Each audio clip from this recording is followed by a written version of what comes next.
to my art form. It's time for Post-Orthodoxy, a show about changing our minds. Yeah, baby. With your hosts, Dark and Ainsley Sevier. Maybe what they believe about reality isn't all of reality. What? I know, right? We're on a mission to have a better time with more people more often. The question is more, how do you get there? Post-Orthodoxy explores strongly held beliefs, how those belief systems divide or connect people, and what might be found beyond those reality bubbles. Keep calm. Don't lose your head. I've got a piece of chocolate here with me because I got anxiety about doing this. Welcome to this neighborhood, neighbor.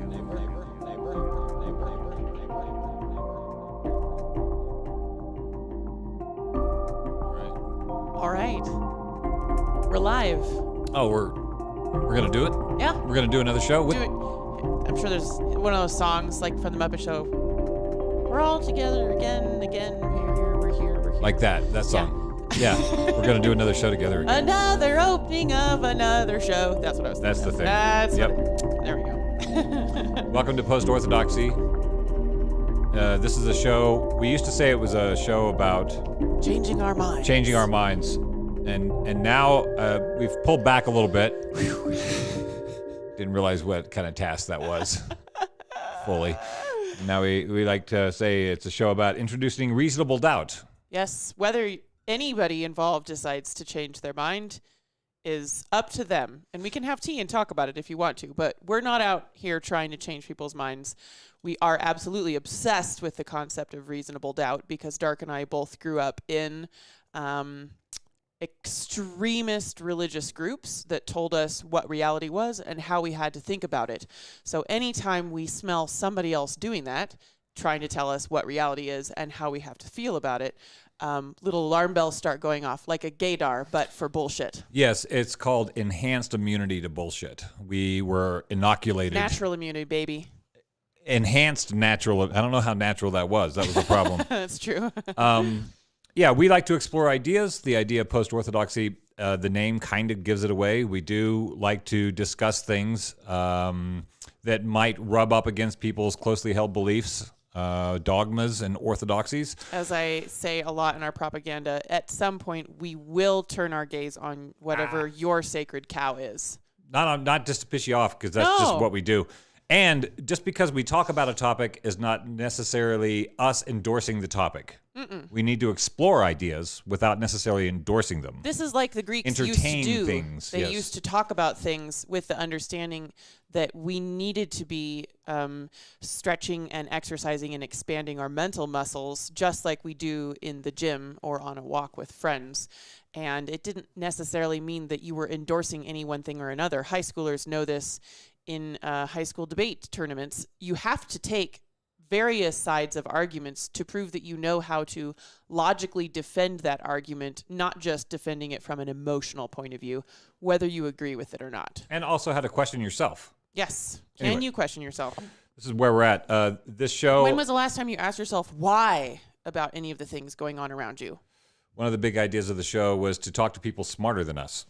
And hopefully they could lead us to people who they think also are smart people. Mm-hmm. And we can get smarter. That was a general, vague idea.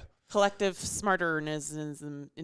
Yeah, so if you do Twitter, we have the Post-Orthodoxy Twitter page. I found this cat on Twitter called the Ethical Skeptic. Mm-hmm. And then I went down a rabbit hole through his website. We actually did a little piece on one of his pieces a few weeks ago on misdis and malinformation. Yes. And then I just reached out to the Ethical Skeptic and said, would you like to be a guest on the show? And he said yes. He said yes. So we're going to be abbreviating the Ethical Skeptic as TESS. The last time we had an anonymous guest, it was Antifa Joe. Antifa Joe wore like full covered, everything was covered, and came into the radio station because I was already video live streaming at the time and answered some of Dark and Mokai's questions about the Antifa movement and ethos for Post-Orthodoxy's precursor show, Copacetic Conversations. So welcome, Tess, to this anonymous edition of Post-Orthodoxy, and thank you so much for taking time on your Sunday to spend with us. Well, thank you, Ainsley and Dark. It's a pleasure to be here with the Seviers on your excellent podcast. Woo-hoo! And you actually, like, we were doing research on you, and you were doing research on us, and I got to say, that's an honor. Well, I definitely wanted to know, what I was stepping into here. Wise, but I was very choice. pleased. Well, if you read my website, and you two have, but if the listeners have read my website, they'll know that I may not come to the same conclusions, but the methodology, the ethic, the lowering of self, and the raising of objectivity, that I bear in common with both of you. Challenging pseudo-skepticism, its agency, and cultivated ignorance, theethicalskeptic.com. And for those of you that haven't participated in Post-Orthodoxy before, we make this chat bot here on the screen so that wherever you're watching from, YouTube, Facebook, or twitch.tv/theseviers, you can send comments in and interact with each other and with us and with Tess during the show live. Very good. Yeah, this is meant to be a conversation. And it was pretty funny when you first emailed Tess and said, hey, would you like to be on our show? And he was like, well, it looks like you guys don't talk about anything controversial, and that's safe. And we were like, oh, shit. Let me explain. It's too long. Let me sum up. Yes. We did a little breakdown. He watched us break down his story on mis, dis, and malinformation and still wanted to talk to us. So we're happy to have you on the show. We're going to do our best to keep looking at the camera so that we're engaging with the audience and Right. with the guitars that are standing in for Tess. I was really hoping you'd have a fish tank or something, but those are some beautiful guitars. Do you play music?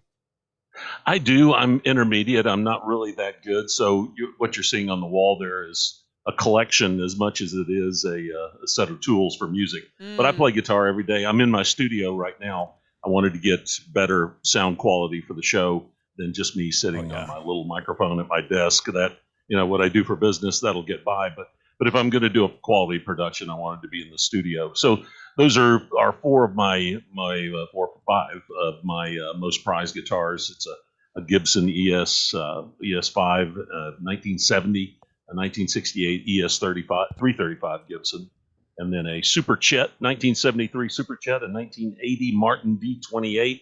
And then in the foreground, a Taylor Custom GS, which has a beautiful sound to it. And that's the one that has its own hat?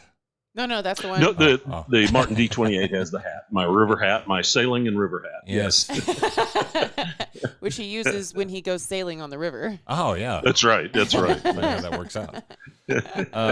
Yeah, we really appreciate you having on the show. Can you maybe just give us, the audience that has not perused your website yet, what is the Ethical Skeptic website? What was the motivation for it? And how's it going? Well, it basically, it's a method of challenging this orthodox grooming that we all undergo as we grow up. And by the way, the context of grooming that I use, when I use that word here, I am talking about all orthodoxy. I'm not talking about the visceral use of the term right now politically. Right. So just so everyone's aware of that, it's an excellent term. Mm-hmm. Yeah, I don't want to use it in a hot button fashion. That's all the rage on Twitter. Right. That's not what I mean. What I mean is the more classic definition of grooming, and it pertains to orthodoxy. I don't want to carry forward with those things I was taught at age 13 and 14. I want to challenge that.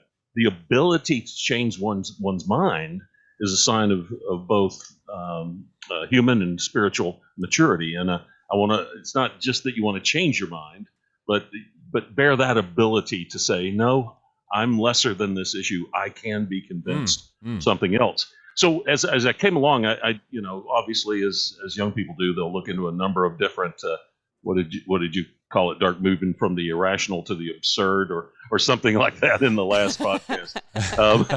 You typically do that as a young person. You want to engage with the world and understand why you're here, who you are. And in that process, you run into a number of fringe and esoteric subjects. So you have to begin to develop those skills, which allow you to be immune to the BS. But what I saw during that time is, I allied with groups that were almost hyper immune to the BS. They were so skeptical that they became stupid in the process. And it too became a form of orthodoxy as I began to leave classic religion. I discovered this is not a false dilemma. It's not a bifurcation. that doesn't mean I jump straight into nihilistic skepticism as the alternative, because I'm just jumping to the other extremist 8%. I didn't want to do that. And so that's why I came up with this concept of ethical so happy skepticism. right now. No, good. That just because you can change your mind does not mean that you need to jump to the other extreme right off the bat. But binaries are so stress relieving. Yes. They're so safe and comfortable.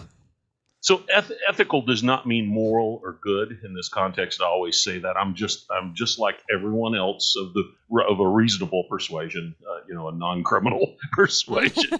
It just means following a standard and well-proven praxis. So it's not a boast of any kind. And then, of course, skepticism simply means to go and look.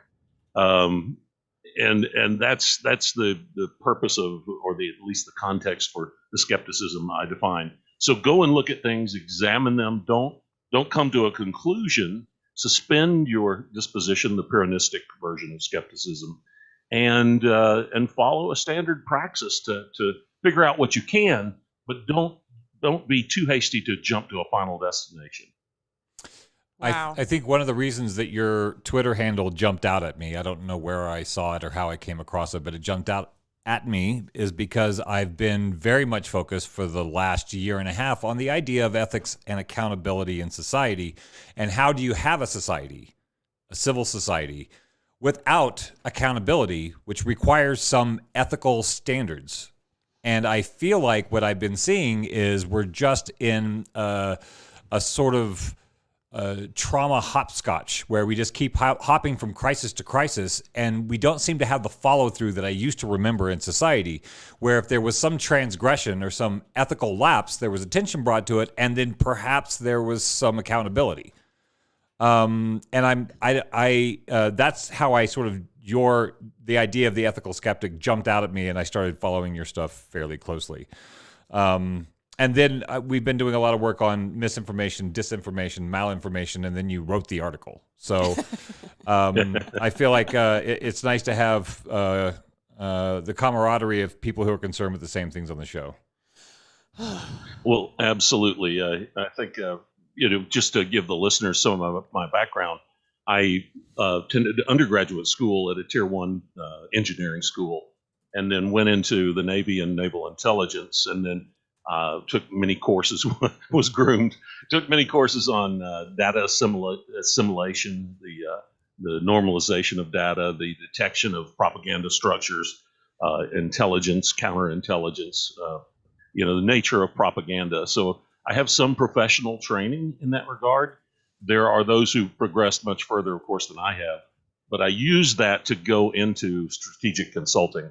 And to that end have done over probably 200 projects in national infrastructure, from famine in India to pharmaceutical and medical strategies for nations. Should I develop roads first, or should we develop our mineral resource exploitation first? And who should we ally with to do that? Or do we develop education first? Or how important are air conditioners in our 3rd to 5th grade elementary school classes? Ooh. Those types of decisions are the deliberations that my teams help countries make over the years. And so there was a lot of analytical work that went into it, a lot of circumventing propaganda that was required, because all nations are just steeped with propaganda, and that propaganda helps. It's an irrelevance that blocks your ability to see what I call the critical path, or the shining pathway of success. Understanding how important air conditioning is in an equatorial elementary school. It doesn't show up in the numbers. You've got to be able to pull that from out of the morass, the mire of irrelevance, and begin to express that. How do we quantify how hard it is to actually educate yourself when your body is in distress? Yes, correct. And education requires not a 90th percentile attention. It requires 97% plus, and things that are just minor, like autoimmune disorders, excess allergic reactions or asthma, or just the lack of presence of proper air temperature. All those things can defeat the fragile infrastructure, which is a personal education to to higher degrees or progress to higher degrees. So that's been my focus through my decades of work. There are very few people who have done over 150 national infrastructure or corporate strategy projects. Very few. And by very few, I'm saying I haven't met any. And I do this for a living. But I've since moved on from that, and now my focuses are on green energy and as well defining the trade of food based on its nutrient value and not its appearance and weight. Wow, that's going to be increasingly important. Yes, right. And it came directly from the work I did in Africa and Asia. The amount of skyrocketing autoimmune disease, the amount of skyrocketing diabetes in Southwest Asia, in Asia proper, and beginning to in Africa as well. And then the critical lack of energy that affects things just like having conditioned air during that critical 3rd to 5th grade elementary school progression in one's life.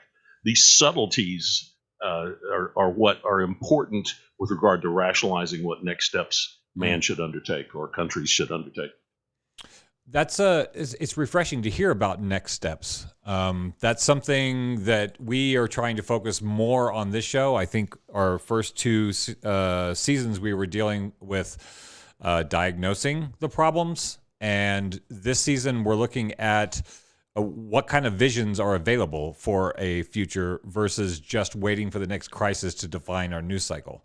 And so we're really interested in hearing from people on their ideas of what the next steps are. How do we move forward as a species on a planet versus a demographic opposed to other demographics? So I'd be interested to hear your ideas maybe later on in the show about what the future, like the positive future might be like. Maybe what you think about, I don't know if you have any feelings or thoughts about the World Economic Forum and their plans, the Great Reset. I've looked into that a lot, and it's, to me, I say it sounds like Star Trek 4th level civilization where everything works except the oligarchs are still in control. So I'd be curious to hear if you have any thoughts on that. And then, of course, we'd like to get into, I'd like to maybe start with one of the articles that you sent to us to read. And maybe you can talk to us a little bit about that article. I'd like to encourage other people to go to the website and read it. Yeah, I'm just going to be pimping that website all day. Yeah. I wanted to jump right into the middle of your article on the awesome insistence of cataclysmic mirage theory. Yeah, that's the one that's got me chomping at the bit. You're going to get me in trouble right off the bat. as the little inner baby evangelical Christian in me pops up and gets mad about you claiming that that people have ethics and integrity outside of God telling them what the right thing to do is. Now, present-day Ainsley absolutely believes that people in general have ethical centers, and those ethical centers can be fucked with over the course of their life by nature or by nurture and environment. And I think some people, a very, very small amount of people, can potentially be born without what we might call a natural ethical center. And that's where we get things such as psychopaths and sociopaths. However, I was reading through your article, The Awesome Insistence of Cataclysmic Mirage Theory, and I got to the section on the septum praecepta. Which kind of Latin pronunciations do you use? The septum. I was really mad when they told me that you had to pronounce C's like CH in Latin. I was like, no, I've been doing it differently. But I was kind of like, you're acting as though these ethics exist outside of anybody deciding what is ethical. And I guess that's still a bit of my evangelical upbringing that just needs to be massaged. But where did you get the septum praecepta test? Well, it's an extrapolation of many of the human rights observations I've made while doing national infrastructure projects, and it's a suspicion. It's just like saying, how important is air conditioning to an elementary school in an equatorial nation? There are no numbers. You can develop numbers after the fact, but you have to sort of understand and and create a suspicion or a notion before you develop the numbers. You have to be going and looking for that data. Yes, correct. And if you don't develop the notion in advance of the numbers, you're never going to get anywhere. So something has to be the scintilla, the spark that says, hey, this is wrong. And have 100 people challenge them and say, oh, no, that can't be. Tell me why it's wrong. And then you undertake the epistemology to prove why something is wrong. So the septum praecepta or praecepta, whatever the Latin is. I took 3 years of Latin and I can't remember. but I can definitely tell you it's a ch sound. Yeah. But they're derivatives of what I observed. So you wrote the septum praecepta. Well, I'm sorry, Ainsley. You compiled the septum praecepta. Yes, I did. It's a derivative, however, of the work that I did on famine, medical, pharmaceutical strategies in various nations, and the net things that are the root cause of human suffering. And so it took me decades to think through this. You know, it's easy to say, well, it's crime and corrupt leaders that cause human suffering, and there's a contribution there, certainly. But is it also fundamental errors in the way we regard humanity and human rights? And that's where I headed with the septum praecepta, that some of the things we were taught in Orthodoxy, and in particular this thing that I term cataclysmic mirage theory, it's a penalty that is placed on your shoulders. It's bundled and placed on your shoulders, which can never be resolved, can never be removed.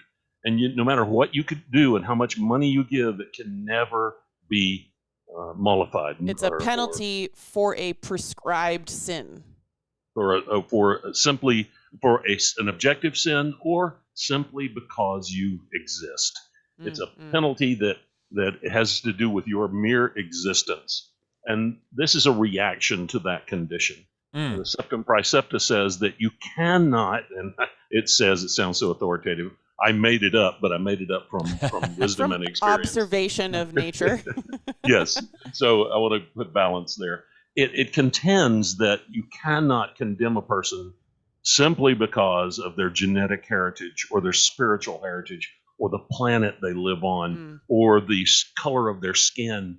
And you cannot condemn a person because they're the son of the son of the son of someone who did something wrong years ago, all the way back to, in this mythology, Adam. Adam did something wrong to offend a being, and supposedly we all bear that responsibility. Now, what I'm saying here in the septum praecepta is that's not correct.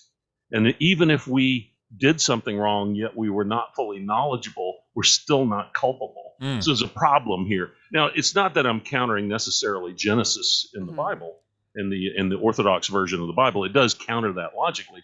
But when I apply this, I'm talking about more orthodoxies than simply just this, this monotheistic, Abrahamistic legacy that we outlined. The concept of original sin and its load of suffering that it has unleashed on society is an excellent and simplistic example that most people have heard about. Well stated. That ontological pressure is part of what causes suffering globally. And it's hard for people to perceive this. It is the I don't know what you would call it, the lurking, the Hegelian fourth party. It's the evil lurking in the background, absolutely loving that no one's aware of it. And it's this ontological pressure. Ontological means the nature or state of being, something that is separate from objective epistemology. This ontological pressure that we can't articulate and perceive is what stems us toward psychopathic and sociopathic behaviors. And those who see where they're headed will take a more of a middle road, but still don't take a road that helps alleviate human suffering. And it's this original condemnation, which is the trick, which I believe is producing this pressure to the extreme. I want to, the phrase of the cataclysmic mirage theory, that's a theory beyond your work that you're talking about? It really comes from Scott Adams, what in the world did he call it? And I know I have this somewhere, but anyway, slow-moving disasters. Scott Adams is the creator of the Dilbert comic strip. I think he identified. Yeah, I think he may be the reason that I found you. Yeah, I think we found you through following Scott Adams, actually. Yes, he does retweet me a time or two. That's a big thing. Yeah. And that's not a brag. It's just a lot fact, of people guys. found me through his retweets. That's super exciting. Yeah. He cited this thing called slow-moving disasters, which was aptly titled, given the comedic and comic strip way in which he wanted to frame that. Mm-hmm. Cataclysmic mirage theory means that something terrible is happening. It's either loosely or directly your fault, and therefore you now owe me observance for eternity. Right. And this entire blog article here is an objection to that condition. I consider that condition evil, an act of an evil being. The most evil thing in ethical skepticism's perspective or panorama of human behavior is to appoint yourself as God over another person, even if that godship role includes your abject benevolence and the bestowal of money and gifts that you're going to give to those you see as lesser than you.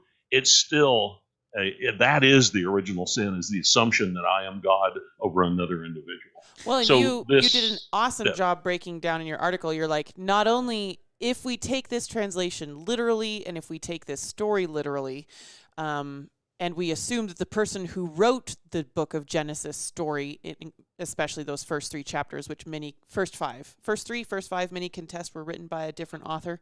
Yes. First 3. First 3 were a different author. Yes. Yes, because the treatment of the term God in particular. Yeah. Right. So if you take it literally and you assume that that author really meant to be writing a straightforward account of what happened in the beginning of days, then not only is God not the protagonist, but he's the antagonist of the story, and he's most likely a lunatic. Like, he made every fucking thing ever and all of time and set the stars in motion so that the light of the stars millions of light years away would already be in our eyeballs when Adam and Eve were pooped out on the planet. And then he set up this, like, impossible task for them in a garden that he supposedly was locked into that needed them. He needed Adam and Eve to garden for. I mean, like, the whole thing, I was just reading it and I was like, I'm a prankster god, Bill Hicks says. Yes. I'm killing me. And if we could only go back and interview whoever it was that was not Moses that wrote the first 3 chapters of the Genesis account and be like, did you mean to be kind of like meh, meh, meh, with this story? Because if you did, that would explain a lot. Yes. I inexpertly used the German term Auto-Offenben. I think that's how it's pronounced. I don't know for sure. It simply means it's a Mark Antonesque way of speaking, where Mark Antony famously gave his monologue in Shakespeare's Julius Caesar, where he seemingly praised Cassius and Brutus, but at the same time he was laying out a construct. We know he absolutely wasn't. Themselves, yes. He wasn't. Yeah, Right. He was laying out a construct where the people themselves would conclude that Cassius and Brutus were criminals. Mm-hmm. And so that's called an auto-offenben appeal. It's self-canceling.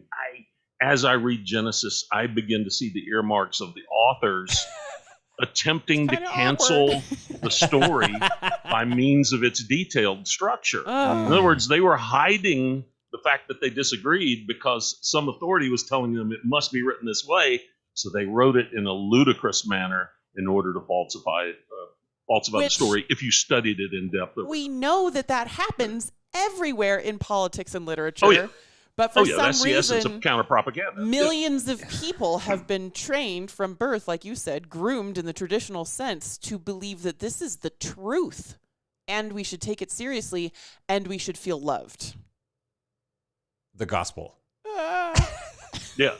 Well, all this started. I was sitting in church, and I was raised.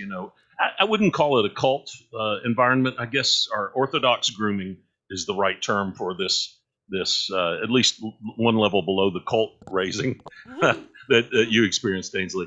But I was sitting in church, and the pastor was like outlining the days of Noah and outlined when Noah built the ark, how many days did the rain happen, when did the water peak, when did the mountains first peaks of the mountains show through? Mm-hmm. When did he release the dove and then the raven and then the dove? I think it was that order.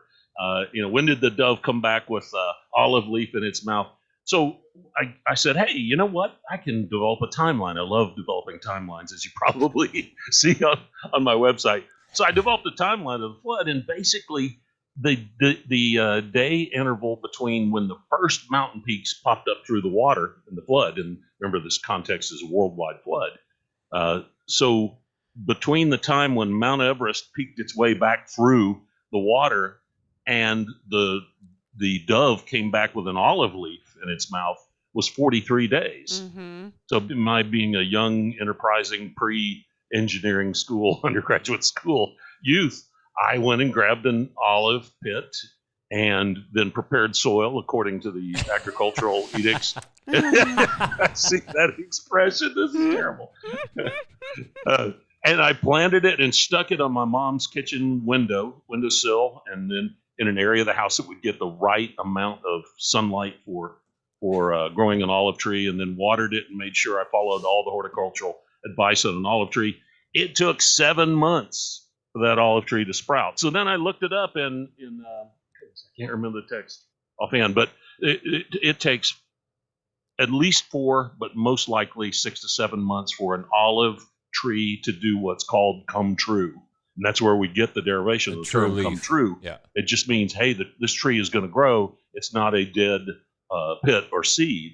It took 7 months for the first leaf to appear. So how then did Noah's dove have an olive leaf in its mouth a mere 43 days after the first mountain peaked through the water? And how old were you at this moment of introduction of reasonable doubt? I was probably 14, 15, right around. I was early high school. The shit's already hitting the fan at that age anyway. Yeah, that's right. Oh gosh. Yeah, everything's brought into question. So when I wasn't thinking about girls, I was thinking about ontology and religion. But, all of yes. branches. But that launched me down a pathway of beginning to question the literal nature of the Bible, which most people do. That's natural.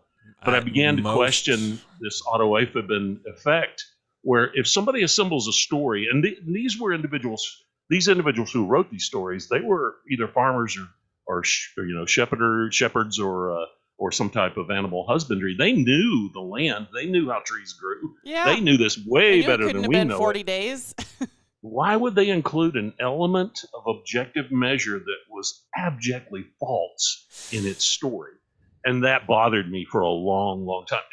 Whoever wrote that back then knew the writer that knew. It took a long time for an olive tree to grow. So why would they publish that olive trees were 43 days? Possible in 43 days. Go ahead. There could have been a raft of debris with an olive tree in it.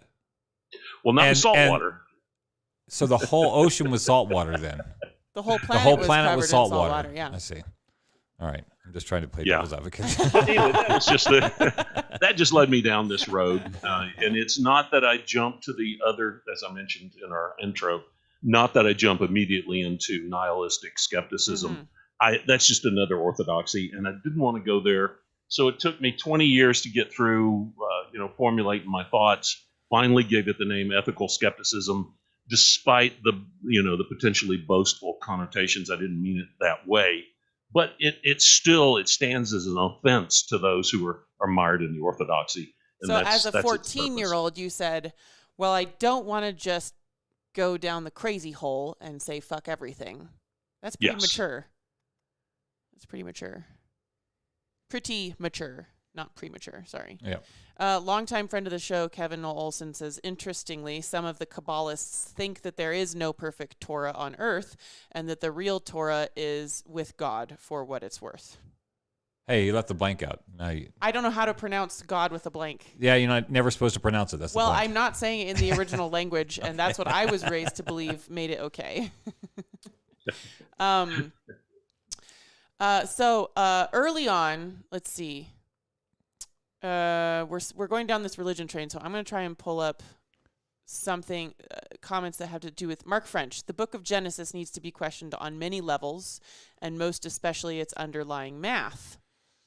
Right. He said that before Yes. the olive leaf. Yeah. Yeah. And Most definitely. Yeah. And Kevin says Adam and Eve in the story were innocent and had no concept of deceit. It goes beyond their possible understanding to disbelieve the serpent's That's correct. deceit. Yeah. Why would they have been skeptical if God said, I put everything in this garden here for your benefit? It sounds like gaslighting. It's really It bad. was, indeed. It's bad. Entrapment. And I what- think it's also entrapment, gaslighting.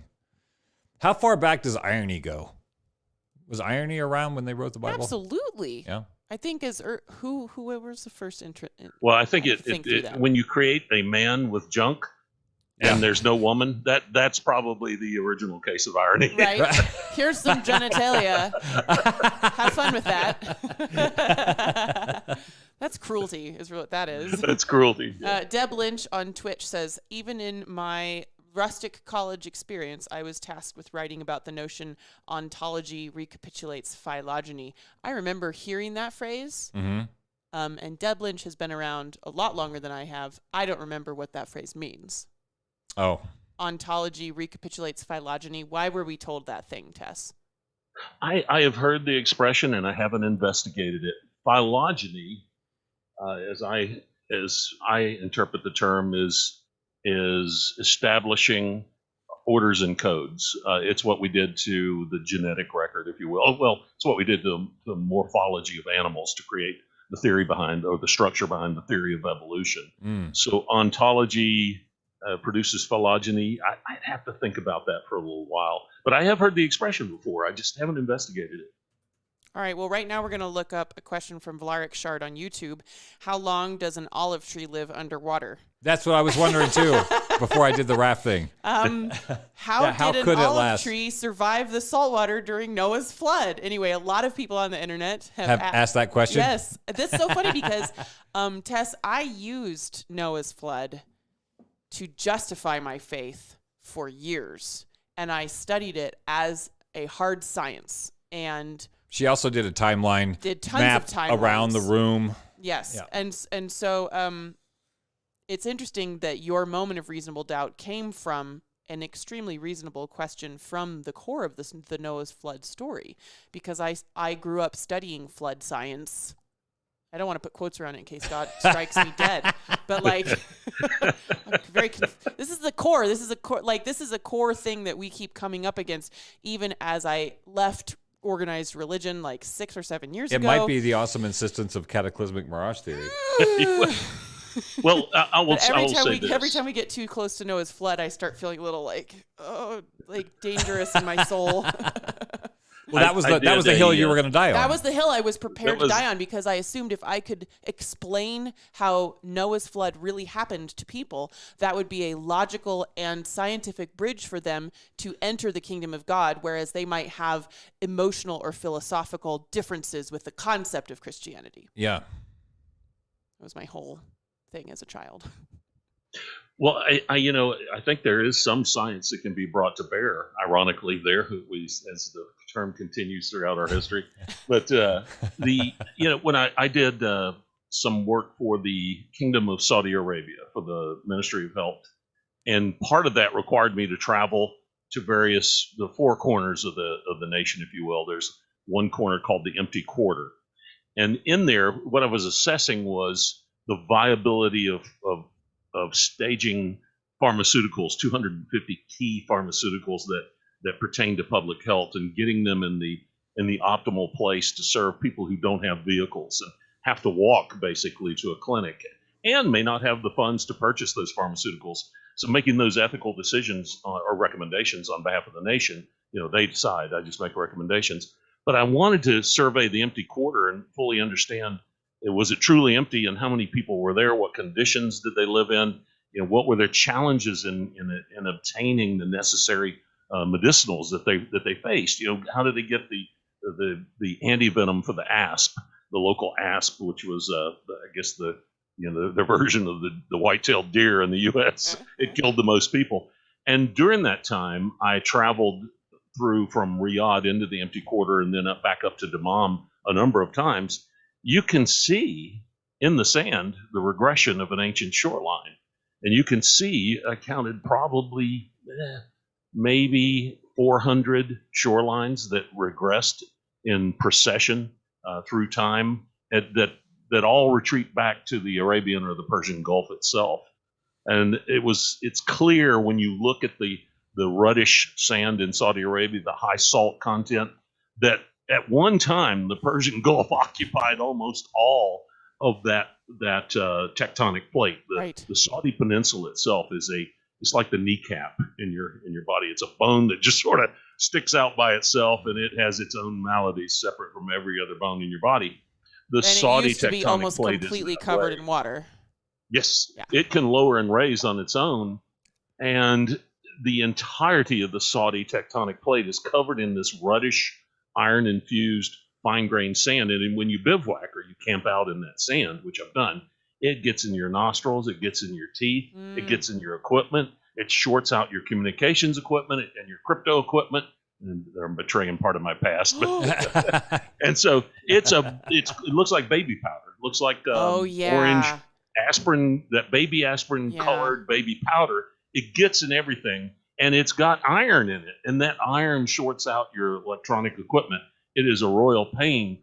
But as I spent time going through there, it became obvious that that area was covered in seawater, and when you have salt water, cover a freshwater environment, it kills immediately. It's not a question of how long does it need to remain submerged. It can submerge for a minute, and then the seawater regress, and everything's going to be dead there because the salt will kill it. So high.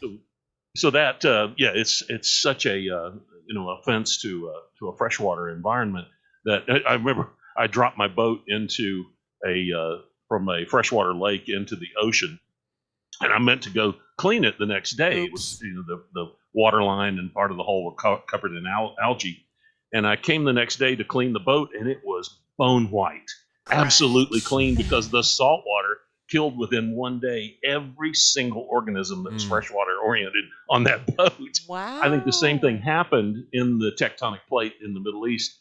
At one time, that area was covered in ocean water.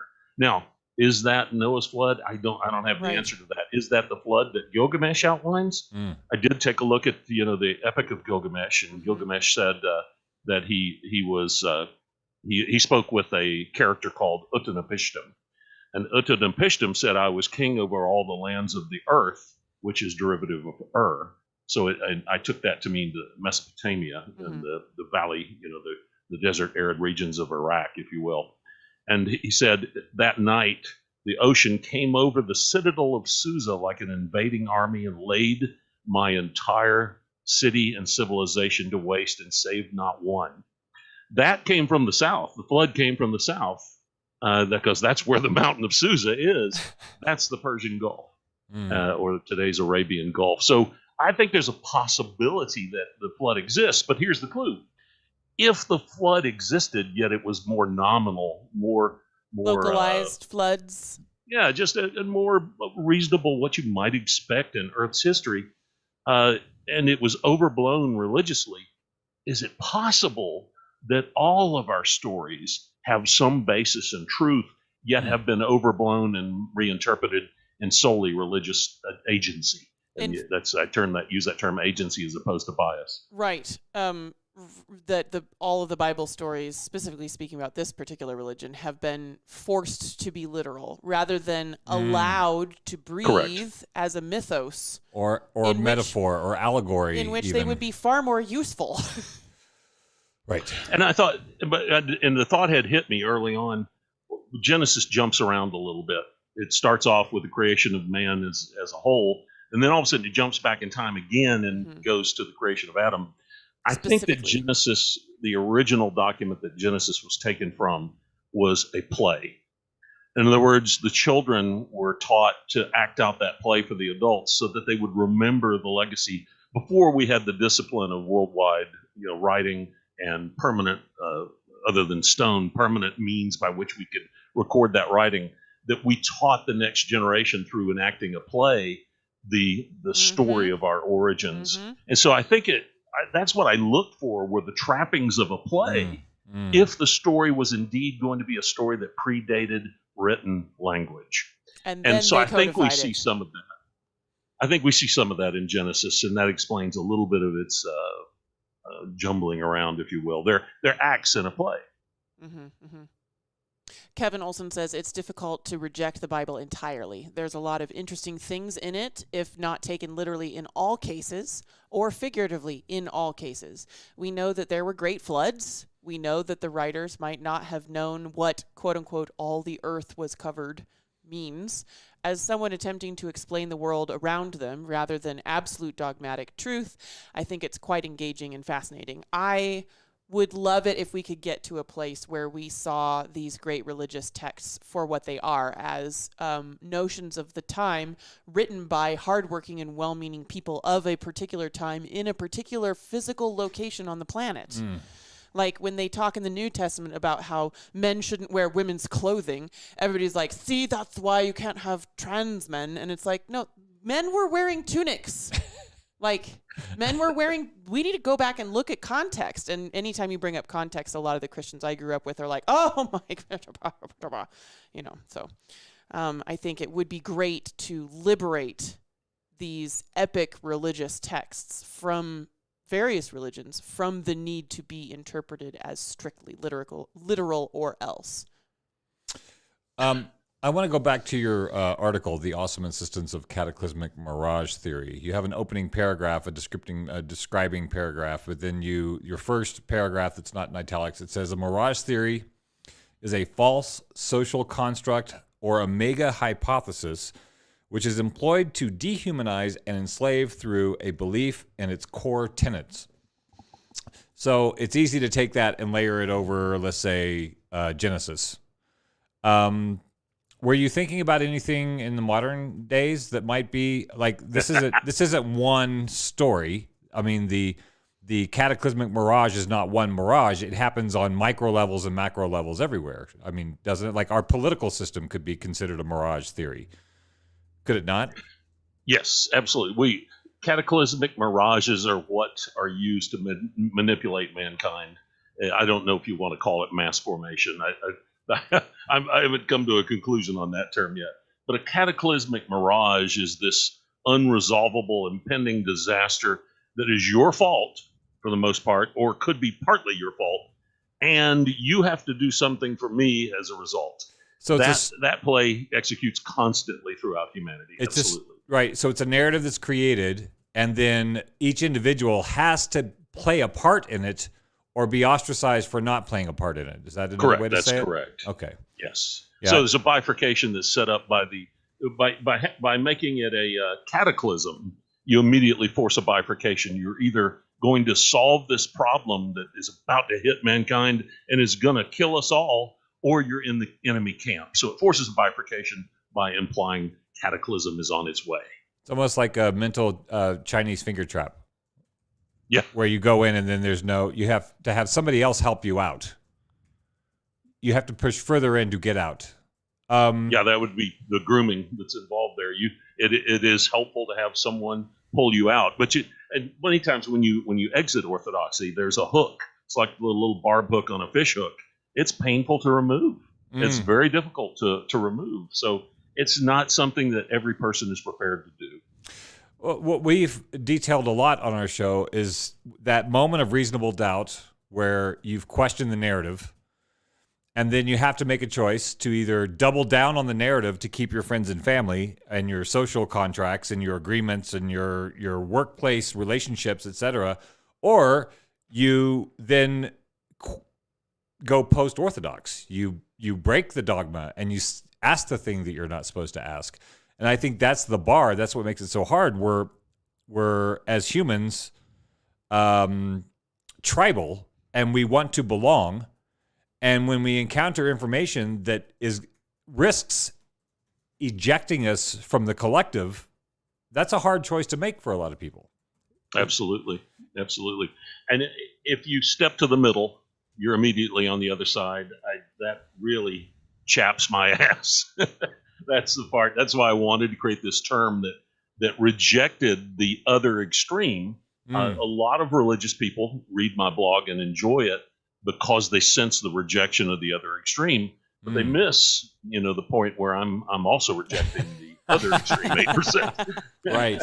But I think most people sort of appreciate that. So that's what I'm realizing. I think I went from an extreme right group that rejected all differences to what I did not realize at the time was an extreme left group which rejected all differences. I didn't go running towards the left. I just happened to realize that my personal ethics didn't align with this extreme right Christian group and were aligning with these bluish people. And I didn't know anything about that group. Right. You'd had no exposure. I'd had no TV, no radio. No, I just knew gay was bad, abortion was good, black people were good. Like the basic things about the bluish team I'd heard, snowflakes, avocado toast, all those things that you hear growing up in a reddish group. And so then I was realizing like, oh my gosh, like I just want people to be happy and have housing and food and for children to not be taken away from their parents and for like people to get married if they're in love. And I'm like, I guess I'm Democrat. You're a liberal commie now. And then those people turned out to be people who aligned with a particular extremist viewpoint at the exclusion of all others. And I had to move on from that too. And so now I'm in this middle group where it's like, I have strong ethics and strong principles, and I see those expanding and evolving and working out in the world around me in various ways.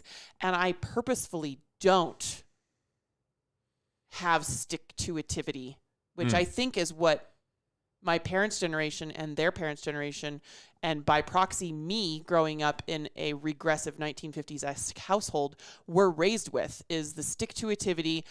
You got to stand for something or you'll fall for everything. Yeah. Don't have too much of an open mind or your brain will fall out. Pick a lane or you're going to get hit. Yeah, so I'm averse. I have principles that I find like harm, principles in myself about harm and about radical honesty, radical responsibility for my actions. But I am very averse to having a fixed opinion about any one particular modern issue. Yeah. I think a good example of that, not that we want to head this direction with the call, is that contrast between capitalism and socialism. Fight. As I got into advising nations on, I would call it their economics, but I guess it's more applied economics. I originally viewed things in that bifurcated way that there's generation of capital, bringing it back to social benefit, and then there's the distribution of income to help raise the tide, if you will, for the folks that are struggling. And both of those are I think magnanimous framings of those, but of those principles. But I found the truth to actually be orthogonal to the principles of capitalism and socialism. That once you release unbridled socialism and unbridled capitalism, they both result in the same thing. They actually are the same thing. They both result in the creation of a royal class. The royal class is that class that does not draw its income off the margin or value of what it manages. It draws its income from the simple flow of money. In other words, that's where we get the term royalty. If you operate a gas or oil field in Texas, the Texas takes a royalty off the top. They don't care whether you're profitable or not. The first 4 to 8% goes to the state of Texas. It doesn't matter what you do. That's called a royalty. A tax, on the other hand, is taken from what you had earned from what you placed at risk. So there's a difference between a royalty and a tax. So what both capitalism and socialism serve to produce is a royal class. And what we miss is this encroaching power of a royal class. And it pertains somewhat to, the suspicious views of the World Economic Forum that you introduced, earlier, Dark. That creation of that royal class is that pronouncement that, hey, I am the benevolent God over these lesser creatures. And that I see as anathema to ethical skepticism. I developed a structure called value chain nodal analysis through the decades in which I did strategy for nations and corporations. I started using that instead of classic views of verticalized capital and socialistic notions. And that's a lot of complex words, but it actually has specific application in how you structure the financials of a company. But in summary, it pertains to the flow of value. Value flows like a river. Risk flows like a river. And then a thing inside money called margin flows in the opposite direction. Those who produce the value, those who bear the risk, should receive the margin coming the opposite direction. In most of our markets, and I've done a number of market strategies, neither of those entities draw the margin. What they draw is the minority of the margin. Intermediaries and royalty classes draw the majority of the margin, yet they provide no value. That godship has to be removed, because the onus of that weight, those gods, if you will, of our society, that's what produces human suffering. We're having to carry this unseen God class. And that's my objection. So I began developing corporate strategies based on this value chain rationalization.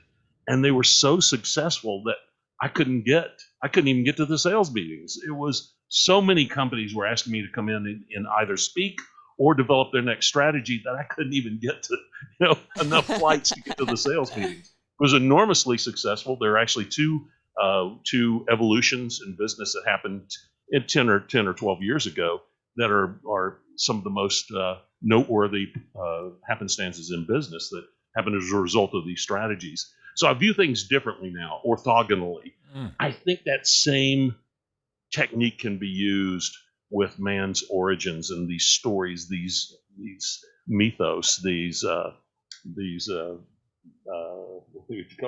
orthodoxies which we're groomed into. If we look at them from an orthogonal viewpoint, that's often useful, objective and orthogonal viewpoint. So it's not being in the middle, it's actually turning the dial 90 degrees to look at it a completely different way. And that's one of the core ethics of ethical skepticism. Now we're thinking in portals. So way on back, and I think this applies to your little tend towards business and capitalism at the moment, Mark French wants your hot take on this issue. Bill Gates buying up a massive amount of farmland while also being invested in the companies that make the pharmaceuticals that treat symptoms brought on by monoculture. Can you diagnose that, doctor? Monoculture is the dictation of one standard of production of food. It applies typically in agriculture now, where you are told you must use a growth accelerant, you must use a spectricide on your plant and in your soil, you must desiccate your plant by one method. And what we don't see is that all these methods inside the monoculture serve to accelerate the growth of the plant and destroy the 5 microphylla in the soil, which impart nutrition into the plant.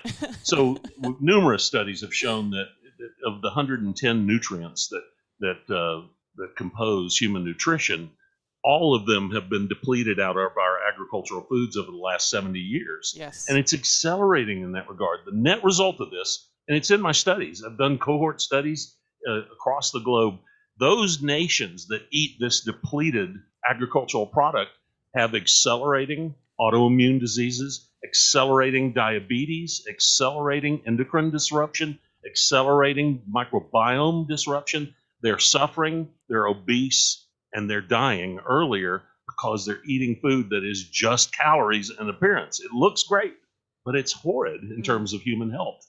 So that's one of the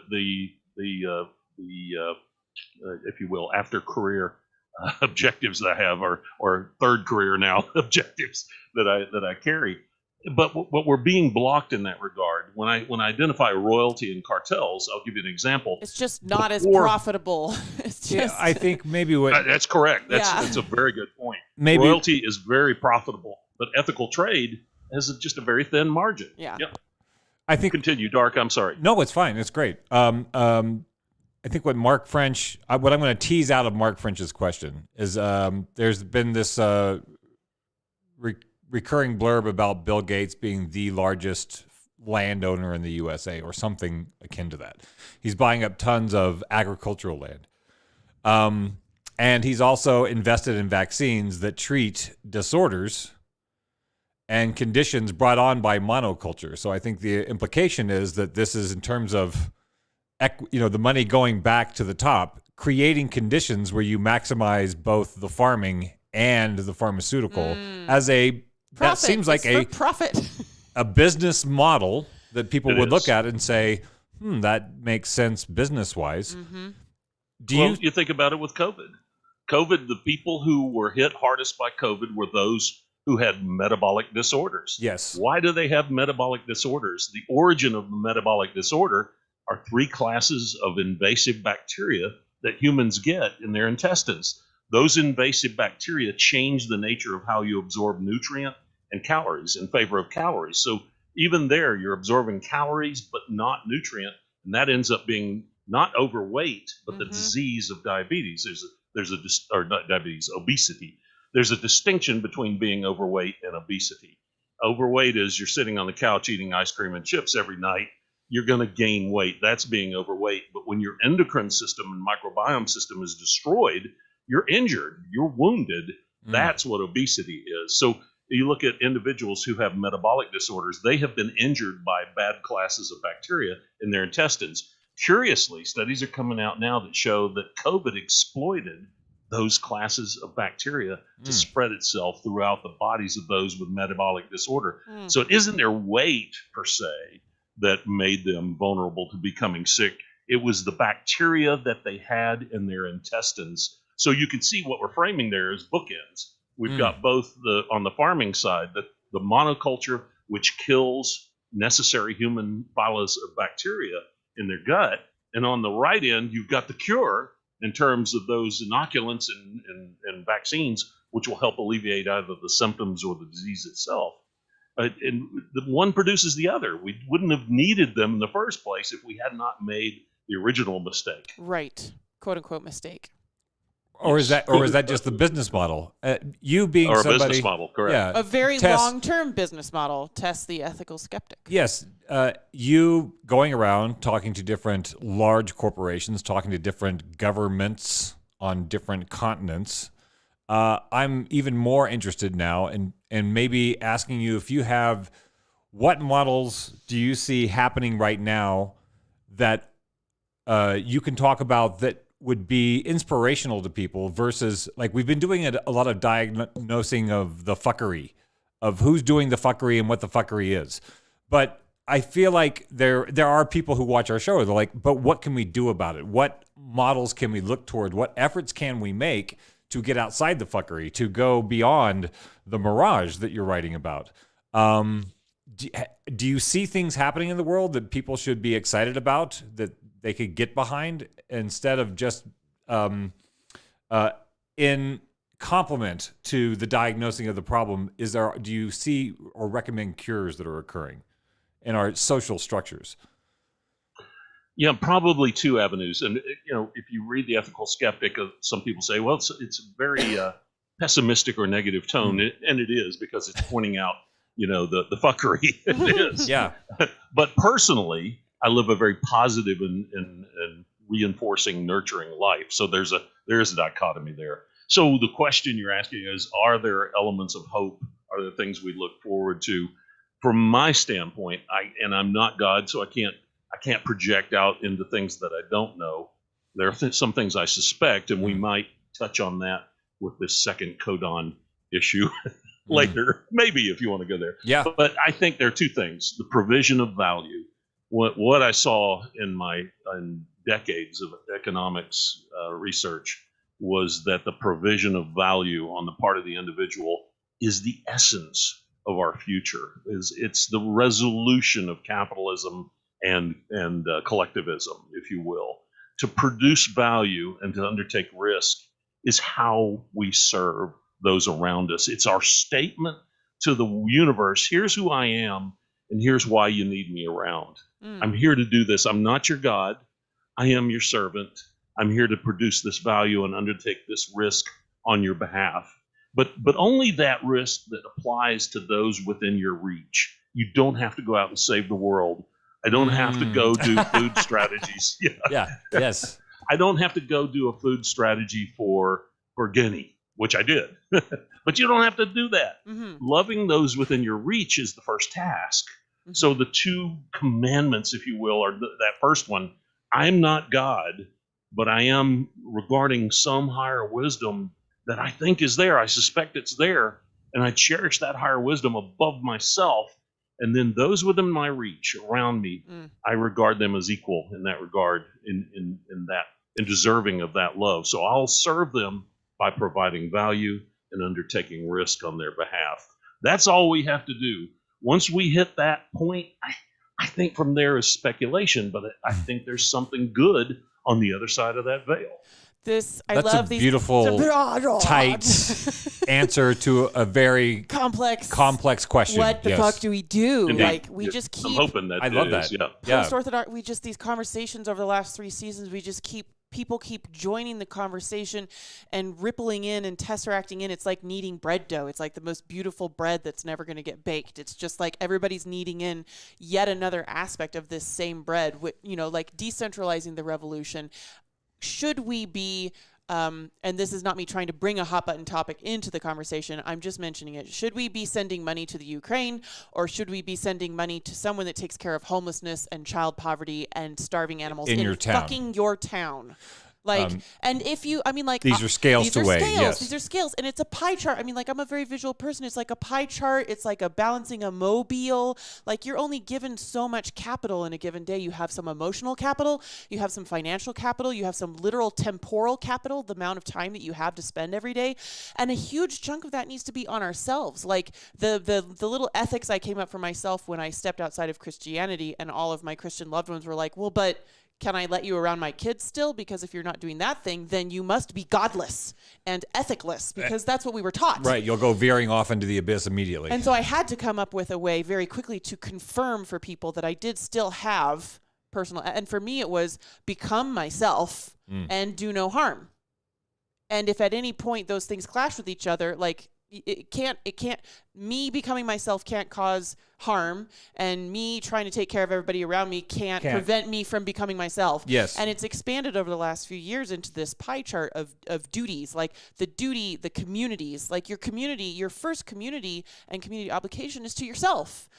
Like, my favorite quote from a homeschool magazine that my mom read out loud to me one time in the eons back of my past was, if it's not down in the well, it ain't coming up in the bucket. And and that just applies to everything. Like, if you don't be sending money to save animals in Ukraine if you don't have enough money to pay your rent. Correct. Pay your own damn rent, because if you're drained, you can't actually truly be helping. Well, how does this tie in? Maybe we can tie this into this idea of the cataclysmic mirage theory. So, mass formation psychosis is something we've talked about on the show a lot. You said that you don't know enough about it to have a opinion, which is the best answer. I feel like what I saw happen with the COVID narrative around a bifurcation in what side you were on, whether you wanted to be one or not, seemed to have just that same level of divisiveness that went from political parties maybe to this vax, anti-vax schism, then went over to you're either supporting Ukraine or you love Putin somehow. Right. That it's like the energy. We talked on the show before about racism not going away, the prejudice of racism not going away when we said, okay, maybe we need to integrate our schools and our shops, and maybe we need to let black people vote. And bringing that in didn't stop prejudice. I feel like it displaced prejudice into some other place. It was never dealt with. And I feel like that's what's happening right now with the divisions that we feel around the us and them-ism, is that we're not dealing with this bizarre inability to see our neighbor because we're on, maybe because we're online too much, is that we see each other's Facebook feeds and we don't know the full complex person that's living across the street from us to be nice to them. Very true. Very true. So we are trying to solve problems that are a million miles away. Right. Yes. And we're missing the problems that are 2 feet away. This is and where all we were asked to do was solve the problem that was 2 feet, or help solve the problem that was 2 feet away. Yes. If we all did that. And I mean, I guess I understand that conversation comes from a certain place of privilege because, like you said, you went and you did a food thing in Guinea, and that's a place that doesn't have, as far as I know, neighbors that have money to give money to the neighbors so they all have more food. So in some senses, the whole planet is our neighbor. And I'm not discounting that fact. I'm just saying I think we need to swing the pendulum back a little bit. We've been given so much guilt in the West about our privileges that I think it prevents us from nurturing ourselves into an actually useful state. We have so much guilt about our privileges that we think that all we can do is just give to people who are less privileged than us. And it creates this weird hubris cycle and this weird, it's nuts. I haven't quite coalesced the whole thing into a perfect phraseology yet, but because of the guilt about our privileges, we maintain a level of hubris that even though we can't pay rent, we're still better off than people in Guinea who don't have fresh water. And so 1, we can't complain. 2, we better be self-sacrificing for someone less than us. And 3, it should really be someone in one of those quote unquote third world countries. So it's it's this whole... What's the fallacy? Relative privation. Relative privation. Yes, correct. Yeah. Yes. Yeah. I think I feel like just reiterating this whole thing that we just talked about for the last 10 minutes over and over and over for the rest of the show, because I think it's the most important thing. And we're not going to, but I think it's really important, and I really appreciate your articulation. It's something I've been trying to articulate, and obviously Ainsley as well have been trying to articulate that desire. I'm so glad we have this recorded so I can go back and listen to it a few times. Reframing my desire, like hearing your version of it and her version of it, helps make mine more real. The idea that we should just be dealing with each other and valuing ourselves. What I thought of when you were saying that is that if there is this idea of loving life and honoring life, you have to recognize the life within yourself and take care of that first in order to really just, go A to B. We're trying to save the world, go A to Z. Right. When we just need to go A to B, which is really figure out who we are and what we're doing and how to do it better. What do you need to and be a whole person? And honor our own lives Yes. to express itself before we start worrying about other people's limits on their expression. The cartoons that we all grew up with where they're, Little Lulu, Little Lulu, do-do-do-do. You never watched Little Lulu? No. Or Felix the Cat? Yeah. Or, Casper the Ghost. So at some point in all of those cartoons, there would be a little demon on one shoulder, a little angel on the other shoulder, and neither one of them was giving good advice. It's true. I didn't realize that until I started talking about the little Republican on one shoulder and the little Democrat on the other shoulder. Yeah. Because I have this little inner child of the conservative, capitalist, little red hen, reddish voter. Yeah. And then this grown-up experience that I had of the bluish, liberal, progressive, save the world sort of thing. And then at times I just recognize you guys will be talking about something and the little Republican will be like, and the little liberal will be like, oh my God, privilege, and I'm like, neither of these things, it's these little guilty voices, little guilty, judgy voices, and neither of them are very helpful except in trying to figure out what is, okay, neither of those things. So what is an actually healthy response? What can we actually do? Yeah, that's that bifurcation where I want to turn the dial 90 degrees and develop an orthogonal view of the entire thing. Orthogonal. It may be incomplete. It might be an incomplete view, but that's fine. Having an incomplete view is fine. But we don't have to necessarily land on another fatalist conclusion just because we've departed from one. And I think that's key. So being tolerant of uncertainty is absolutely essential to a mature intellect and a mature spiritual mind. We talk about the idea of cognitive privilege sometimes on this show, which is the idea that you can look at it from a different perspective. So many people have not looked at anything except beyond the the mirage or the indoctrination or The grooming. the cognitive grooming that they were given. They've accepted the authoritative story, and the idea of getting out of that that's that moment for a lot of people, which feels like I will lose everyone I love if I make that first orthogonal view. Correct. Because it takes me out of love, perceived love, acceptance by the clan. If it's incredibly scary. I think once you've done it once, then it becomes easier to do it. But I think it's a stage of human evolution that we're not recognizing in each other, and we're talking across this cognitive As if privilege. we all do that. When you said that your blog sounds, maybe pessimistic or fatalistic in terms of like the problems of the world, I say the same thing about our show. I love doing it. I love finding the problems and trying to diagnose the problems because I have the privilege, I guess, I feel okay in my own life to look into the abyss and figure out what's going on in the problems. How could we be doing it better?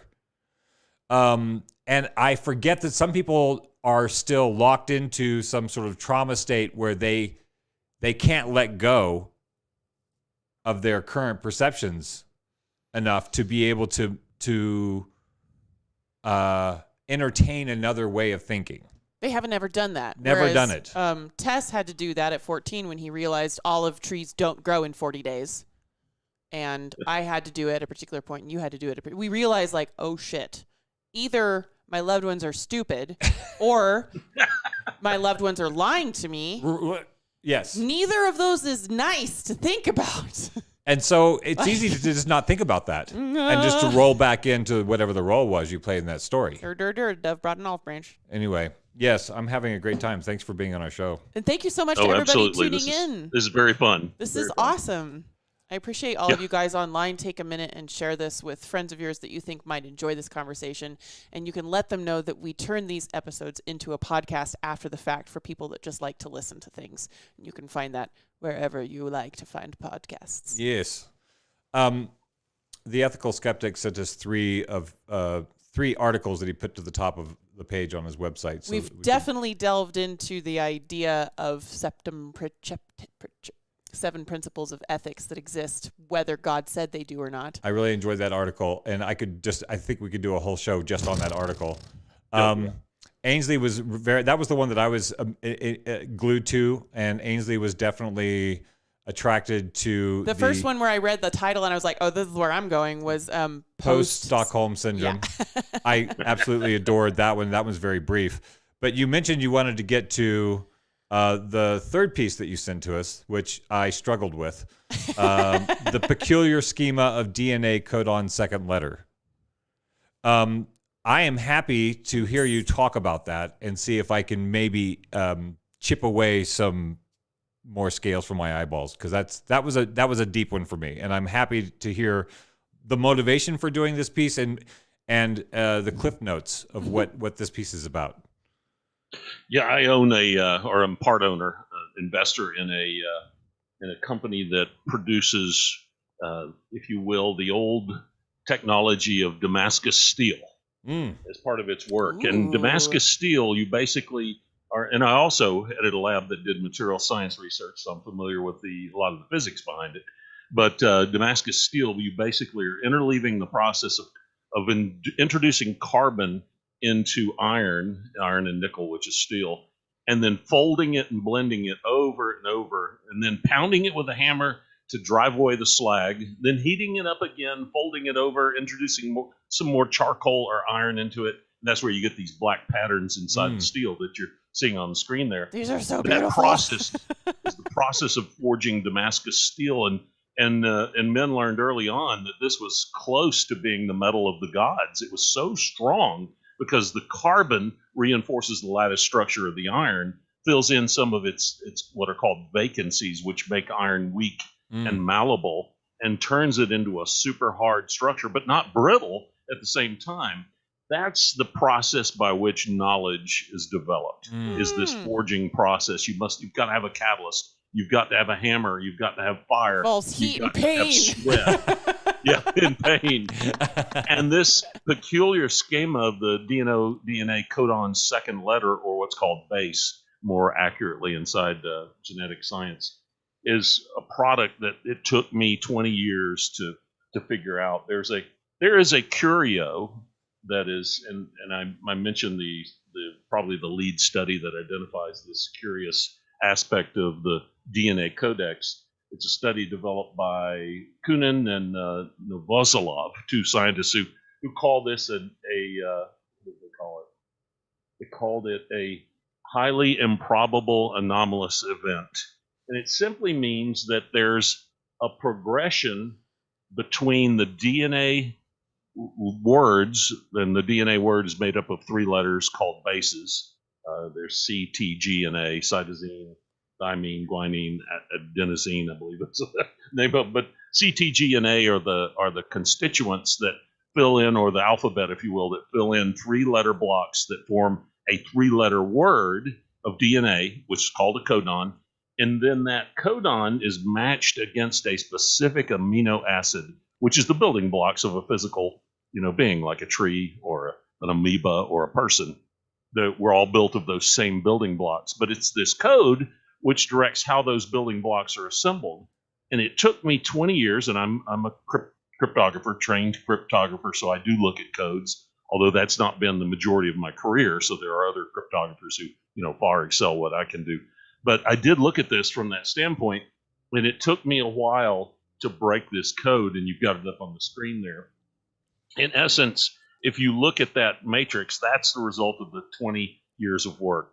The classic view of this, to try and put it in a nutshell, is that the code developed through chemical affinities that allowed the nucleon count in the amino acid to relate directly to the sequence, the CTGA sequence of the word or letter of the word embedded in the codon, which is a curio. That's rather odd that would happen. But that as evolution continued, this began to degenerate. As we added the third letter to the codon, this degeneracy appeared, as should and would happen inside the context of evolution. But as you look at this codex, one realizes that it's the first step of life. In other words, this codex has to be solidified and permanent before you can ever have evolution. So it can't have evolved because it's the basis of evolution. Otherwise, we would have turned into weird schleppy things or amorphous, airy blobs, or we don't even know. So this can only happen once. It can't happen over and over trillions of times. And when we look at the probability of this alignment of nucleons, that means how complex or how massive the amino acid is in terms of protons and neutrons or atoms that make up the amino acid itself. When we look at that complexity progression, it takes a 3-to-1 slope, and it's bifurcated, it's bisected into two sections, and it all lays along this CTGA symmetry. In other words, this was manually assembled. This was not an accidental assembly here. And I'm an evolutionist. I firmly believe in the progression, the origin of species, speciation, the migration of alleles, and the development of our phylogeny or cladistic. As we are able to observe it on Earth. Correct. Yes. But I do have a problem with abiogenesis. I don't think the scientific evidence shows that life originated on Earth. From nothing. In fact, I think most of the evidence falsifies it. And this is one of those key evidences here, that this code is so disciplined and so improbable. And there's an additional element here. You see the symmetry with the 24 interval on the left, the 24 on the right, the mirror imaging of the start and the stop code, the start beginning on a prime number and the stop ending on an octet even number, them being in the same position, yet mirror facing each other, 16 codons apart, both 8 separated from the beginning of their CTGA progression. Then you take a look at that and you say, well, maybe there was a chemical affinity between the nucleon count and the chemistry of the codon itself, which can't happen because they're separated by several activities. So there is no direct feedback. But let's say that did happen. The problem is that they are also grouped into NO2 and then more complex NO2 or NO3 and higher isomers are all blocked in their same blocks, and those two philosophies run anathema to each other. In other words, if it had evolved naturally, we'd have an intermixing of NO2 isomers and nucleon progression, because the two, one won't allow the other to happen. To have both of them satisfied requires at the same instant of selection. Creation. Yeah. Yeah. The only way you can get around those conflicting laws is through intentional selection. Intentional construction.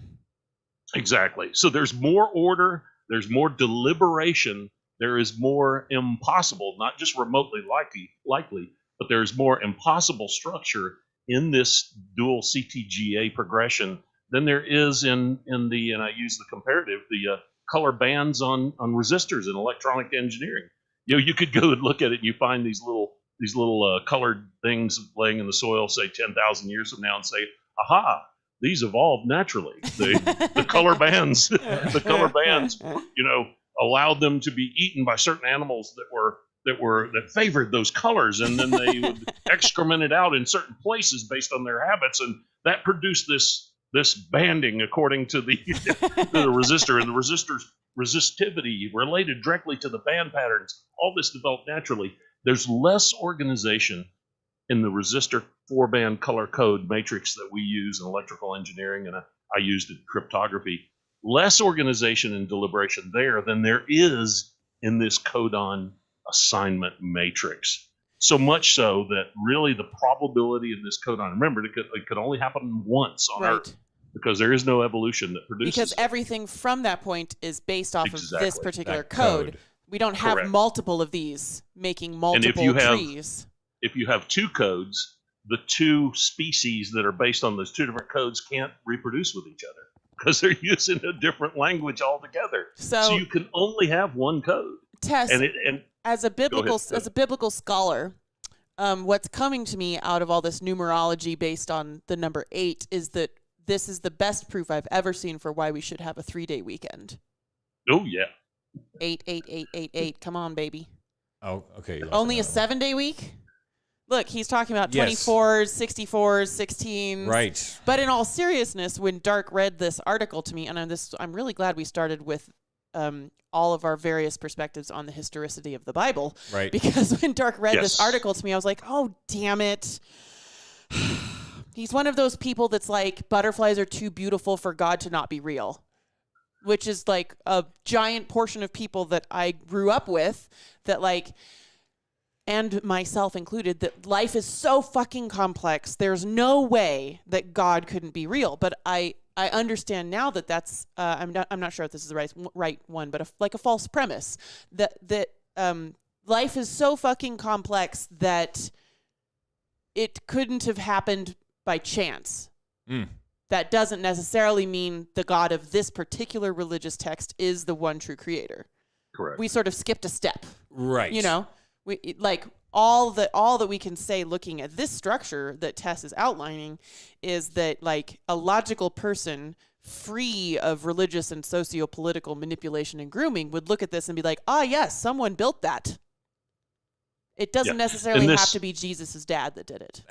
And when I've introduced this to professors of biology or genetics, they're like, okay, what you're introducing is irreducible complexity. Yes. I'm like, no, it's not irreducible complexity. I'm not a fan of irreducible complexity. It's a Christian thing. It's one of the core arguments of creationism. I'm not a creationist, but this is unprecedented order. It's unprecedentable codification. It's like the septum praecepta. The septum praecepta doesn't just show up on its own. Right. It is. It can only be constructed through intent. It is also exactly intelligent, intentional construction. Correct. You're helping me break down a lot of stuff right now. I really appreciate this. I can feel little bricks falling in my brain. So this code it's not unlikely. It's impossible. It's absolutely impossible. But science doesn't like the finality of the word impossible. What is it in Zero Dark 30? The heroine there goes, I know certainty freaks you guys out. That was a great statement. But let's call it unlikely, highly unlikely. it's 3.42 times 10 to the minus 27th in its unlikely nature. It's impossible in this realm with what we know. Yes, correct. Based on the context of unguided evolution, which I'm an evolutionist, but I'm not an abiogenicist, and this is why. If I wrote a Monte Carlo simulation to develop this code, and I punched the Monte Carlo stochastic input, it just means randomizing the input. I punched it once each second and did 335 intervals before I figured out, hey, I'm never going to get to this code. So I calculated how long it would take me to get to this code. If I punched that button and generated a new code every second, it would take 817,000 iterations of our universe before I hit this code. That's how unlikely it is. So it's definitely a. Uh-oh. Oh, I did that thing. Wait, don't say anything. I did the thing I accidentally did on a previous. Can you hear me now? Say stuff. Oh wait, I can hear you. Okay, there we go. All right, no, I hit. Cut off your mic. There's a kill switch that I hit with my elbow one time before, and it was really sad. But I know now. And being a DJ, I did that many, many times. I'm blabbering away, and the mic is not on. No, she gaslit one of our guests, and our guest was in her engineer were trying to figure out the thing that was going on the whole time, and it had been going on, and then she realized and then pushed the button, and then we didn't talk about it on the show. We just let it go. It was really sad. I should need to go to apologize to that guest and let her know that it was truly my fault. Just wasn't. Anyway, so. It wasn't convenient at the time to admit. But I know now the telltale feeling of my elbow hitting that button. But to sum it up, I think that it's an impossible code standard that must exist before evolution. So I think it falsifies abiogenesis. It doesn't falsify evolution by any means.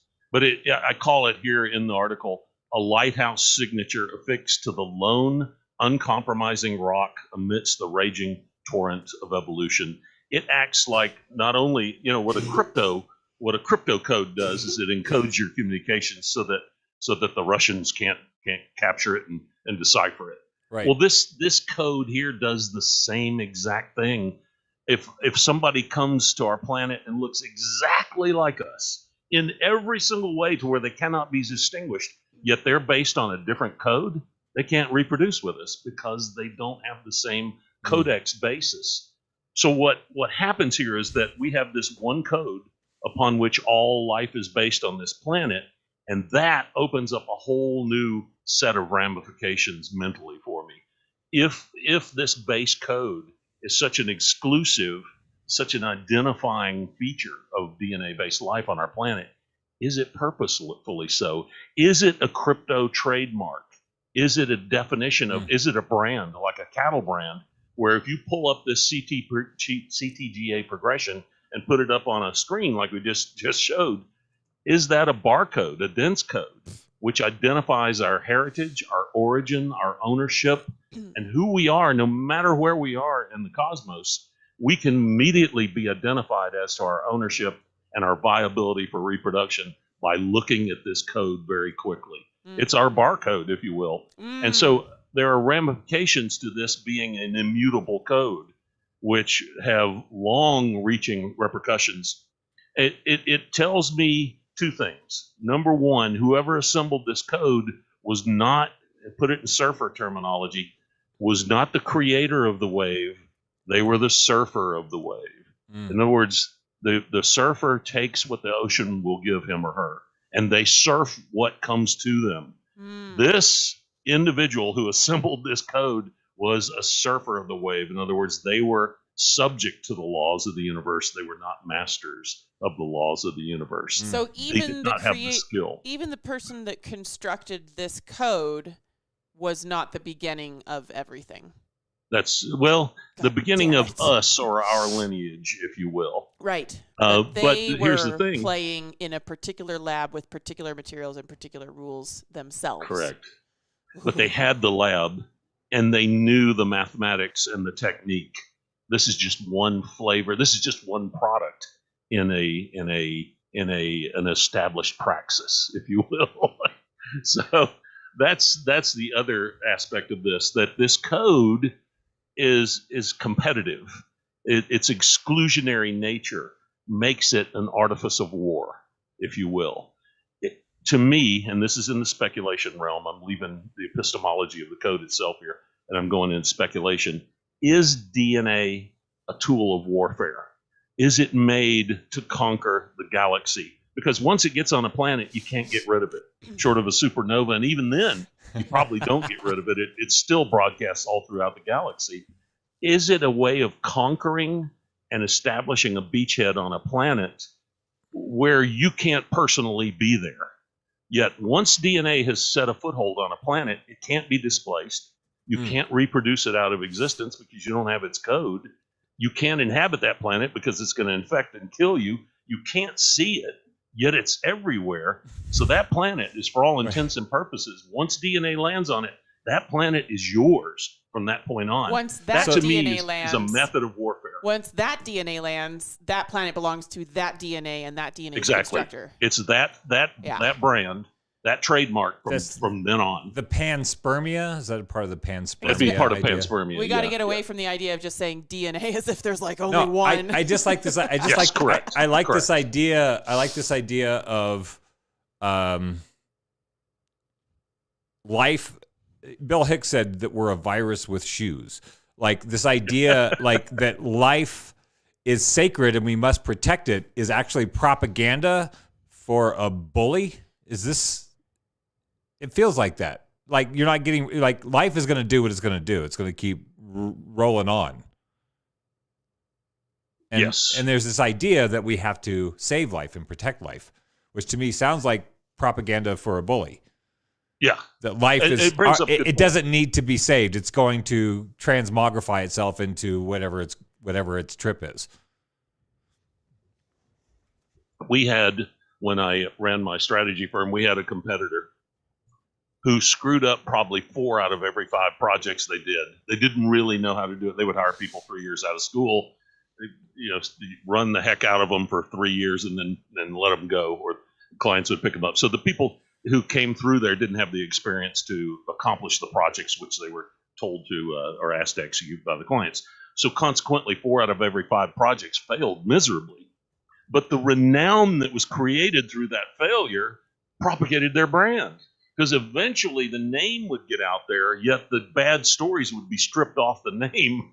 So this was what we call anti-fragile, things that prosper from disaster. DNA prospers from disaster. When a planet fails and or explodes or a supernova happens, its seed is strewn throughout the galaxy and starts again anew, yet this time 10,000-fold over what it did before. So even disaster is good news to DNA. It's almost as if the ethic behind DNA doesn't care how many things fail, how many animals suffer, how many people die. It doesn't care. All it cares about is conquest of this galaxy and beyond. It's mercenary. Oh my God. Did you watch the video? One of your commenters commented on this piece, and he linked to a Terence McKenna video about mushrooms being spaceships, the spores being spaceships. Did you watch that? I didn't. Are you heard familiar? Terence McKenna. Are you familiar with Terence McKenna's theory about mushrooms and spores being the ultimate spaceships?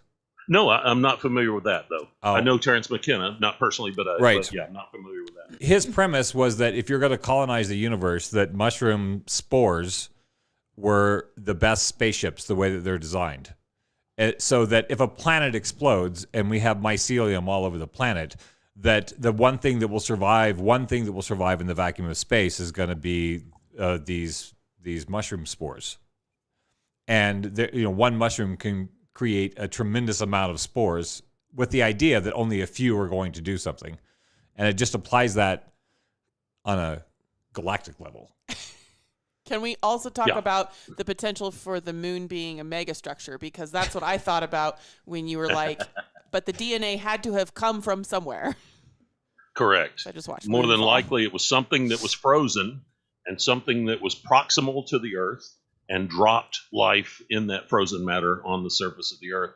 And so that's why I begin that article with this timeline, as I want to do, of when the Earth, when the moon, the oceans, and life arrived on the proto-Earth, they all happened actually rather quickly. Luca is last universal common ancestor. It's the eons old version of MRCA in genetics, which is most recent common ancestor.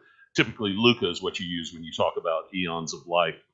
Archaea go all the way back to when we keep pushing this origin timeline back. Mhm. Right now, I think we're at 4.15 billion years. Excuse me, goodness gracious. The 4.15 billion years that we recognize as the origin of Luca on Earth, but we speculate that Luca probably, most likely, appeared about 80 million years after the formation of the Earth, which places it contemporary with the appearance of the moon and the appearance of the oceans.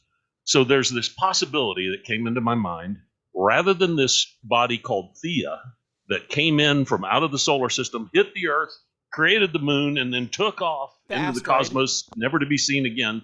This trillion to one, actually probably more than trillion to one, accident that caused the moon.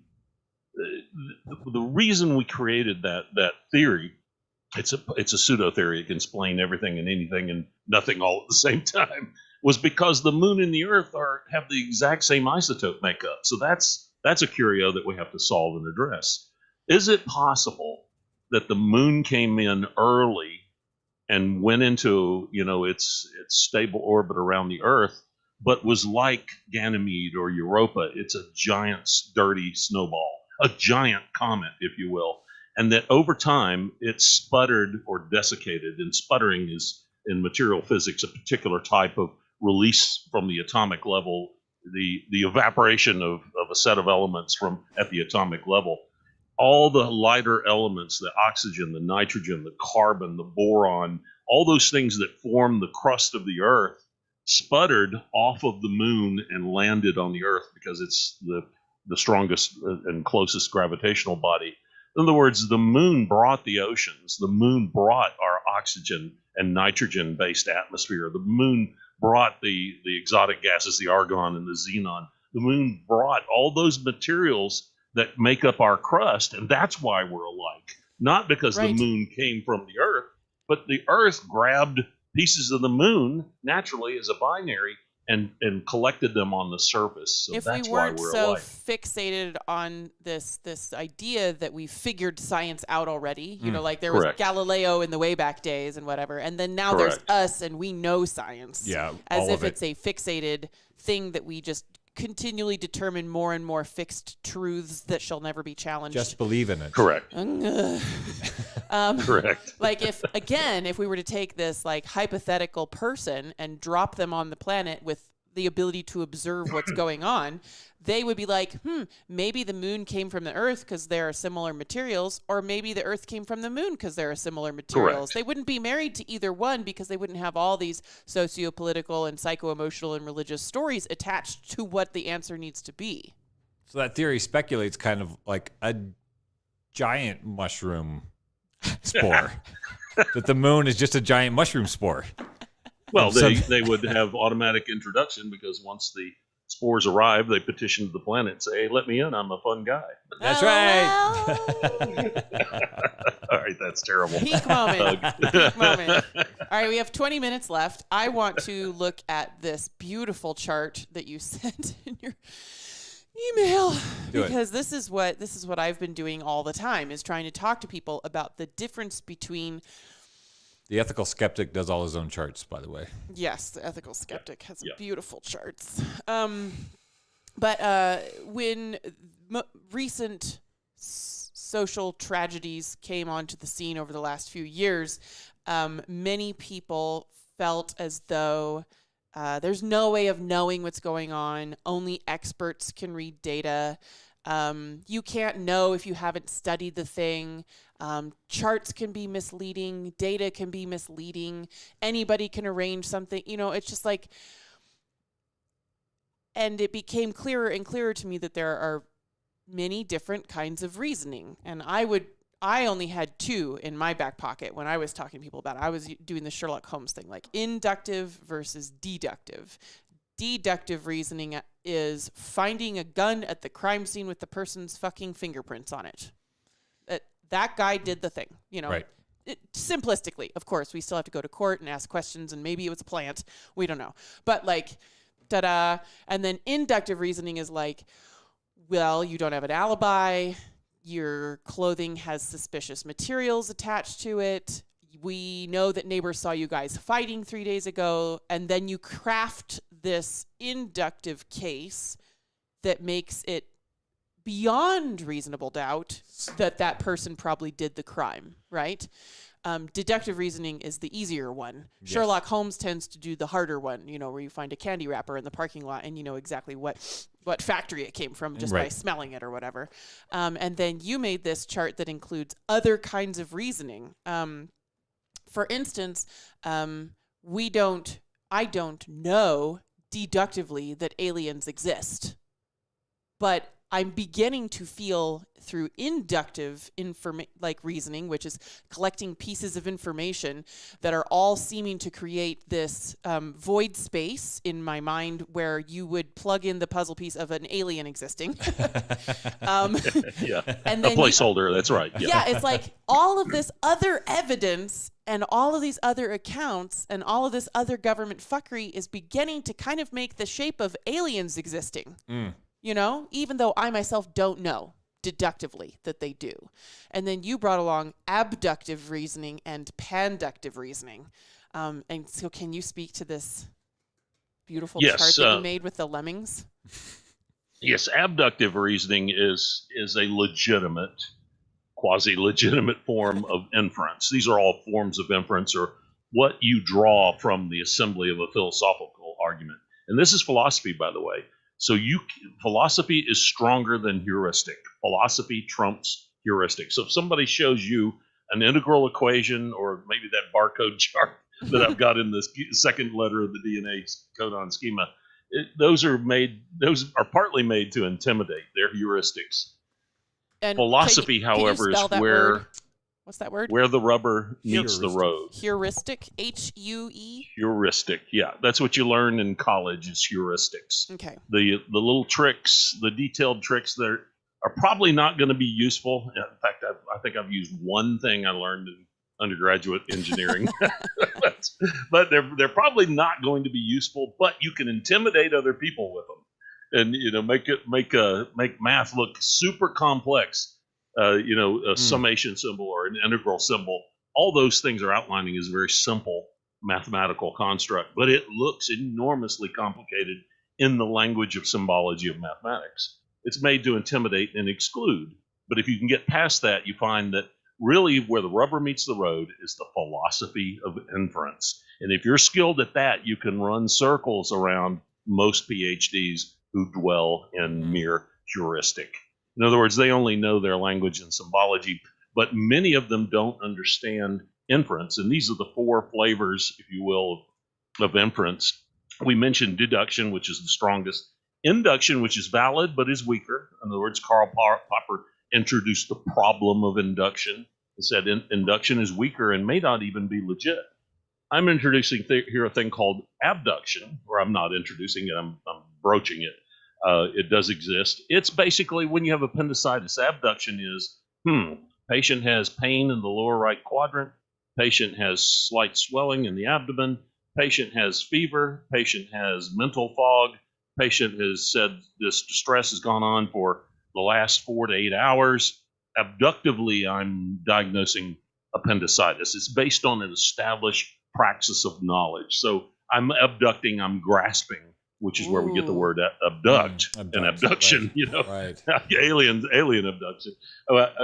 I'm grasping from the base of knowledge an inference that I'm able to apply. Mm-hmm. So it is a valid method of inference. It's just even vaguer. The problem is that it's overused.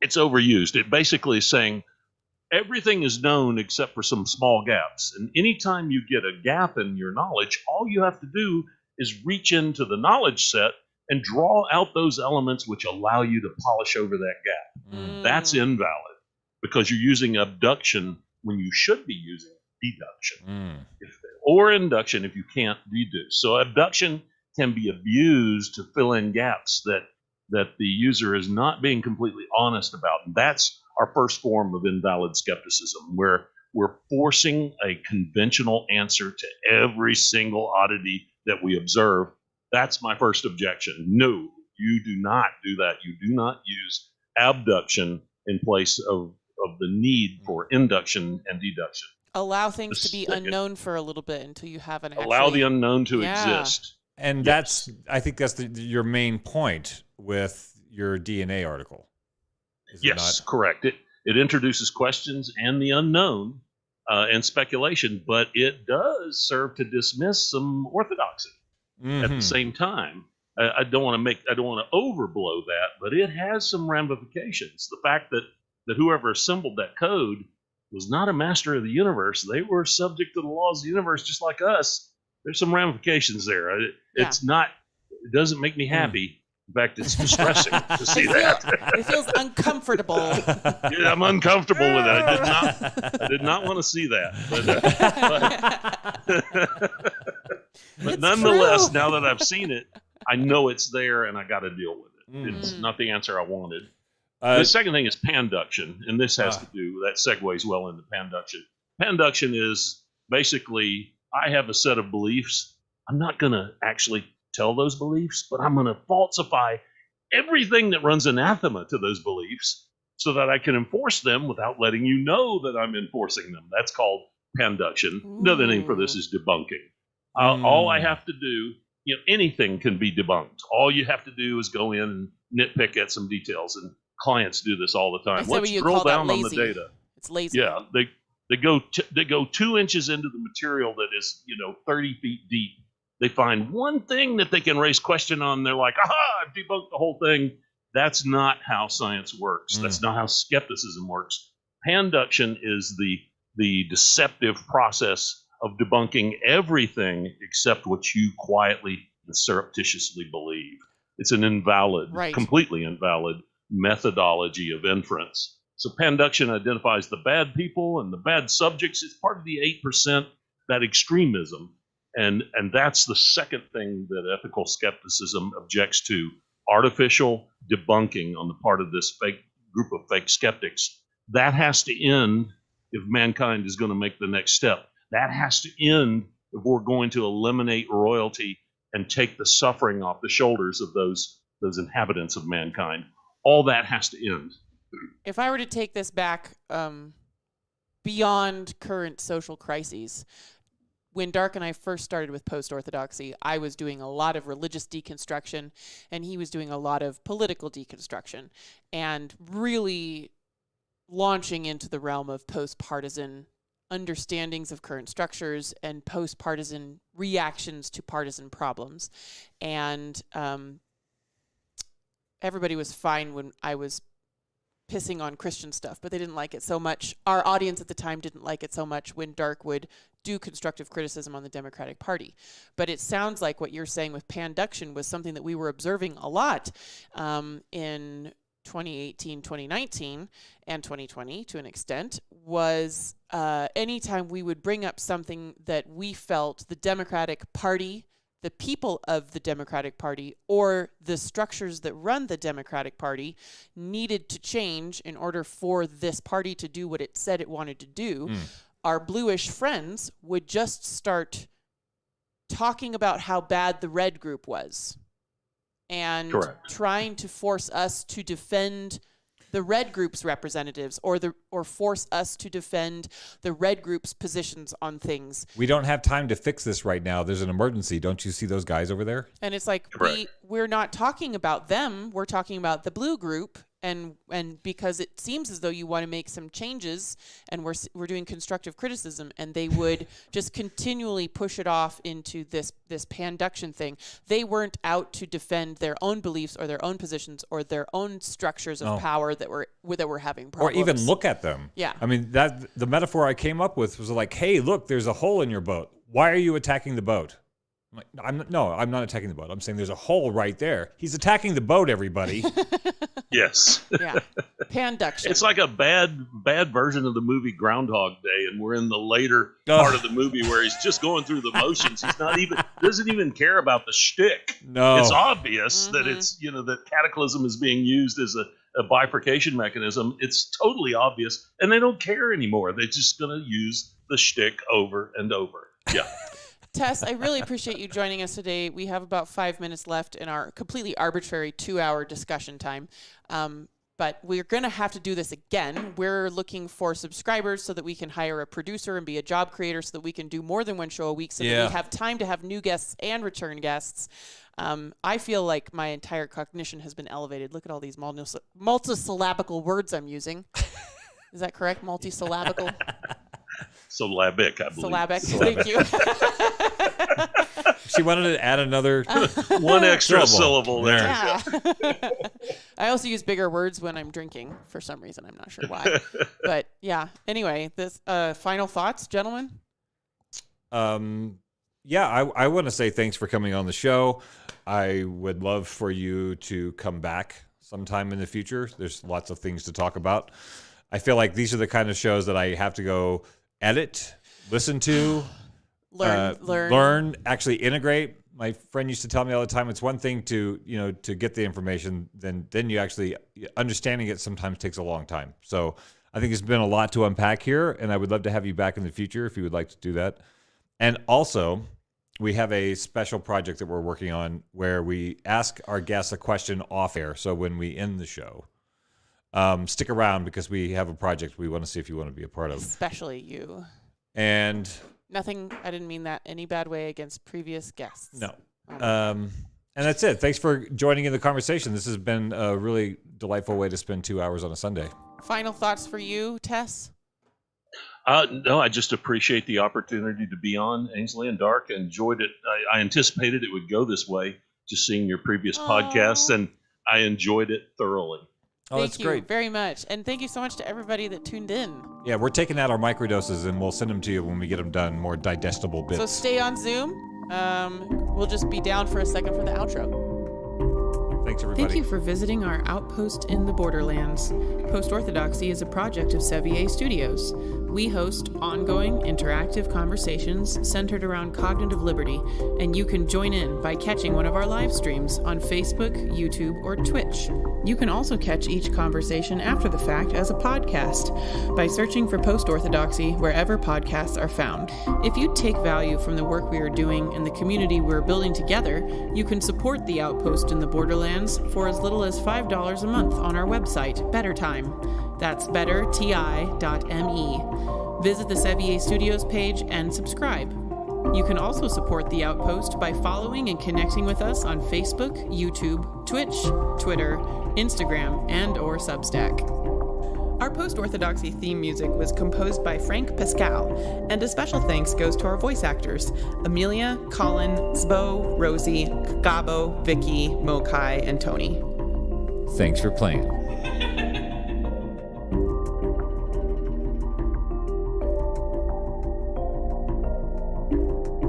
What's outside your reality bubble? I think I dribbled a bit.